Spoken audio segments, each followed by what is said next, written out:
नमस्कार विद्यार्थी मित्रांनो, मी प्रोफेसर नीता गायकवाड आपल्या MPSC आणि UPSC कट्टा या कॉम्पिटिटिव्ह एक्झामिनेशनच्या चॅनलमध्ये आपलं स्वागत करते. फ्रेंड्स, आज आपण पाहणार आहोत नवीन टॉपिक म्हणजेच आपलं मिडायवल हिस्ट्रीचे लेक्चर्स चालू आहेत. सो आजच्या लेक्चरमध्ये आपण पाहणार आहोत की मध्ययुगीन भारताच्या इतिहासामधील भक्तिपंथ आणि सुफीपंथ हा जो एक टॉपिक आहे त्याच्यावर परीक्षेत अनेकदा प्रश्न येऊन गेलेले आहेत.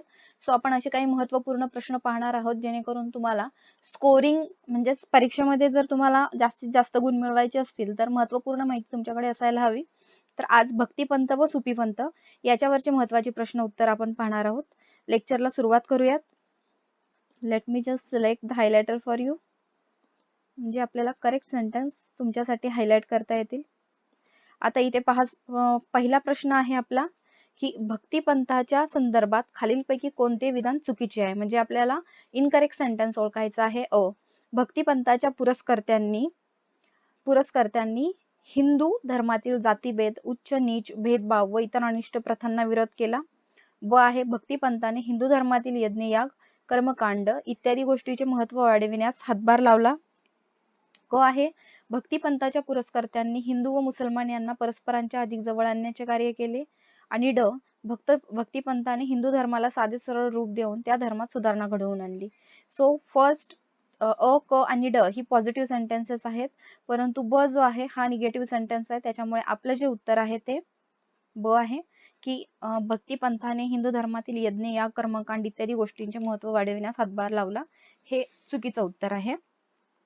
हे विधान चुकीचं आहे, हे आपलं करेक्ट आन्सर आहे. दुसरा प्रश्न आहे की भक्ती संप्रदायाचे एक प्रमुख आचार्य श्री रामानुजाचार्य यांचा जन्म इसवी सनाच्या कोणत्या शतकात झाला.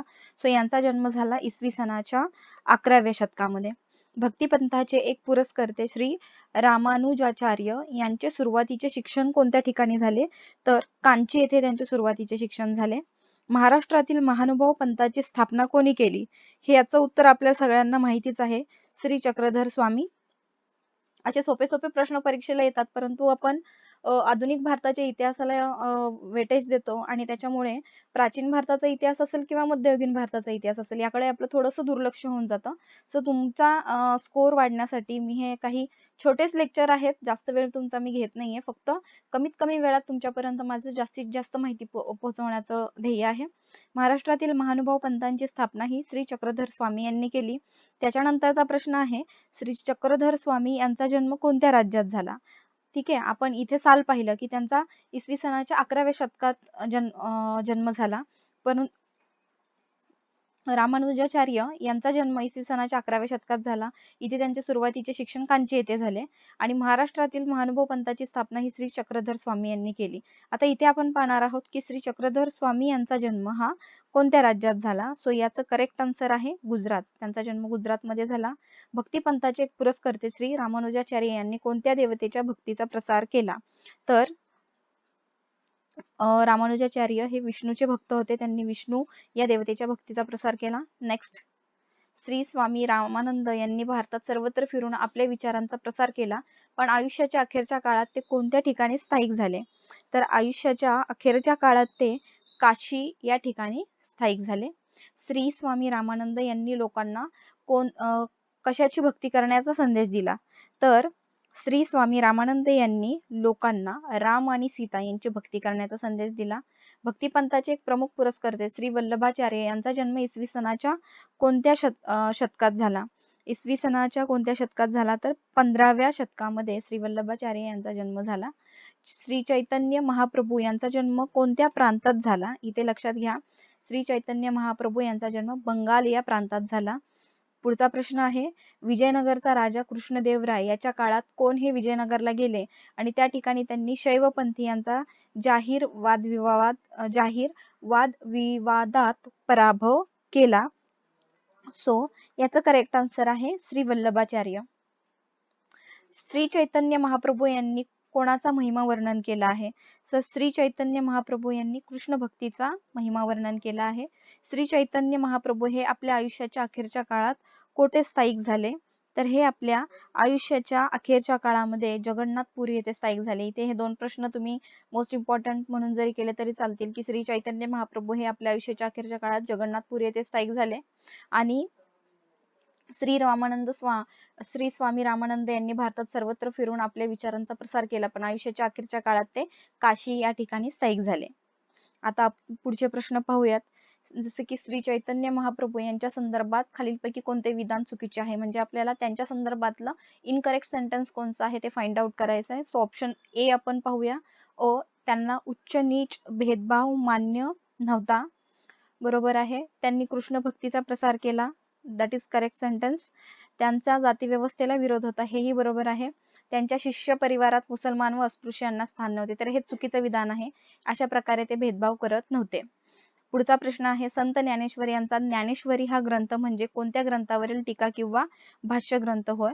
तर संत ज्ञानेश्वरांनी ज्ञानेश्वरी जो हा ग्रंथ लिहिला तो भगवद्गीता या ग्रंथावरील टीका किंवा भाष्य ग्रंथ म्हणून ओळखला जातो.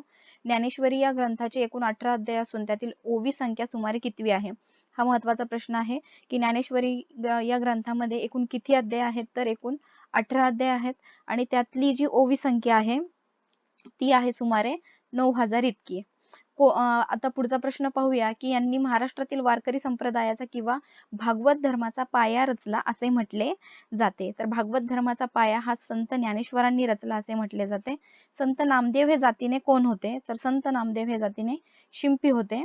कोण हा महाराष्ट्रीयन संतांची पदे गुरु ग्रंथ साहिब या शिखांच्या पवित्र धर्मग्रंथात अंतर्भूत करण्यात आली आहेत? म्हणजे कोणत्या संतांची महाराष्ट्रीयन संतांची पदे ही गुरु ग्रंथ साहिब या शिखांच्या पवित्र धर्मग्रंथात अंतर्भूत करण्यात आली आहेत? जसं की आपल्याला माहित आहे की गुरु ग्रंथ साहिब याच्यामध्ये श्री संत नामदेव यांची जी पद आहेत, त्यांनी रचलेली जी पद आहेत ती गुरु ग्रंथ साहिब मध्ये अंतर्भूत करण्यात आलेली आहेत. पुढचा प्रश्न आहे की कोणत्या महाराष्ट्रीयन संतांनी भागवत धर्माचा संदेश उत्तरेत पंजाब आणि उत्तर प्रदेश या भागातही पोहोचवला? सो एक्सक्यूज मी, याचं करेक्ट आन्सर आहे नामदेव. श्री संत नामदेव यांची पदे ही गुरु ग्रंथ साहिब या शिखांच्या पवित्र धर्मग्रंथात आहेत आणि श्री संत नामदेव हे महाराष्ट्रीयन जे संत होते त्यांनी भागवत धर्माचा संदेश उत्तरेत पंजाब आणि उत्तर प्रदेश या भागातही पोहोचवला. आता पुढचा प्रश्न आपण पाहूया की खाली महाराष्ट्रातील 4 संतांची नावे दिली आहेत, त्यांपैकी 3 जण समकालीन होते आणि त्या काळातील नसलेला चौथा संत कोणता होता? तर अ आहे संत ज्ञानेश्वर, दुसरा आहे नामदेव, तिसरा आहे चोखामेळा आणि चौथा आहे तुकाराम. तर इथे लक्षात घ्या मित्रांनो की संत ज्ञानेश्वर, संत नामदेव आणि चोखामेळा हे समकालीन आहेत. सो संत तुकाराम हे त्यांच्या काळाच्या लिस्टमध्ये ऍड होत नाहीत.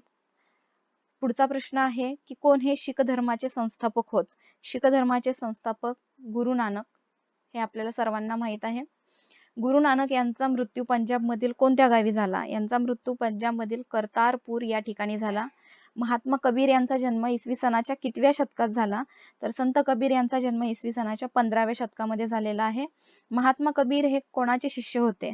महात्मा कबीर हे स्वामी रामानंद यांचे शिष्य होते. आता इथे पाहूयात की संत कबीर यांच्या संदर्भात कोणते विधान चुकीचे आहे, म्हणजे इथे सुद्धा आपल्याला इनकरेक्ट सेंटेन्स ओळखायचं आहे, जे आपलं करेक्ट आन्सर असणार आहे.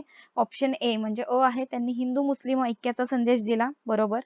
त्यांनी मूर्तीपूजेचा पुरस्कार केला, हे उत्तर चुकीचं, हे सेंटेन्स इनकरेक्ट असल्यामुळे हे आपलं आन्सर झालं. तिसरंही आपण पाहूया, ईश्वर एकच आहे असे त्यांनी आग्रहाने प्रतिपादले, बरोबर. आणि त्यांनी परमेश्वराच्या निर्गुण निराकार भक्तीचा महिमा गायला, फक्त त्यांनी मूर्तीपूजेचा पुरस्कार केला नव्हता. हे सेंटेन्स चुकीचं आहे संत कबीर यांच्या संदर्भात. आता पुढे पाहूयात आपण की खालीलपैकी जे 4 ऑप्शन आहेत याच्यापैकी भारतातले सुफी संप्रदायाचे संस्थापक कोण? तर हे लक्षात घ्या तुम्ही, ब हे आपलं करेक्ट आन्सर आहे. शेख अली बिन उस्मान अल हुजवैरी हे भारतातील सुफी संप्रदायाचे संस्थापक होत. पुढे आहे सुफी संत ख्वाजा मोइनुद्दीन चिश्ती यांचा दर्गा कोठे आहे? तर अजमेर येथे यांचा दर्गा आहे. अजमेर हे ठिकाण आपण बऱ्याचदा ऐकलेलं आहे, खूप फेमस आहे. तर भारतामध्ये सुफी संत ख्वाजा मोइनुद्दीन चिश्ती यांचा दर्गा हा अजमेर येथे आहे. त्यानंतर पुढचा प्रश्न मोस्ट इम्पॉर्टंट, ख्वाजा मोइनुद्दीन चिश्ती यांचा जन्म कुठे झाला? तर यांचा जन्म हा मध्य आशिया या ठिकाणी झाला. सुफी पंथाच्या संदर्भातलं चुकीचं विधान आता आपल्याला ओळखायचं आहे. तर पाहूया की सुफी पंथात पुढे अनेक उपपंथ निर्माण झाले, करेक्ट आहे. सुफी पंथाने हिंदू मुस्लिम ऐक्याचा पुरस्कार केला, बरोबर.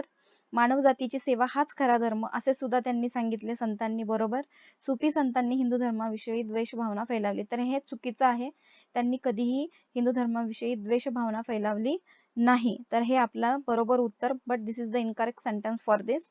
सुफी संता रिलेटेड हे सेंटेन्स चुकीचं आहे. अ, ब, क बरोबर आणि ड चुकीचं आहे. सो फ्रेंड्स, आधुनिक भारताचे इतिहास रिलेटेड मी महत्त्वाचे प्रश्न उत्तराचा एक लेक्चर ऑलरेडी अपलोड केलेला आहे.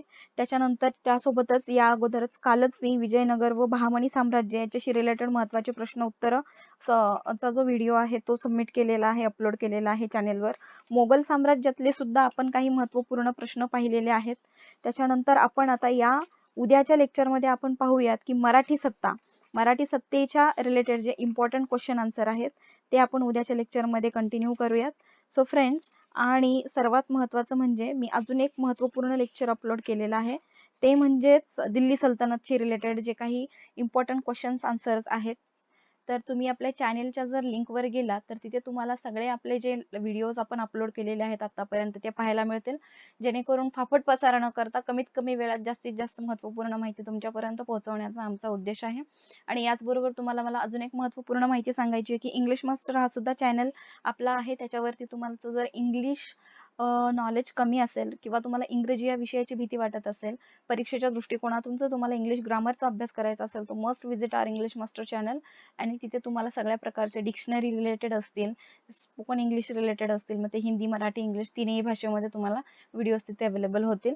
सो लवकरच भेटूया उद्याच्या लेक्चरमध्ये. तोपर्यंत we are fighting against COVID-19. So stay at home, stay safe, stay healthy, take care of yourself, family and friends. Take care. Bye.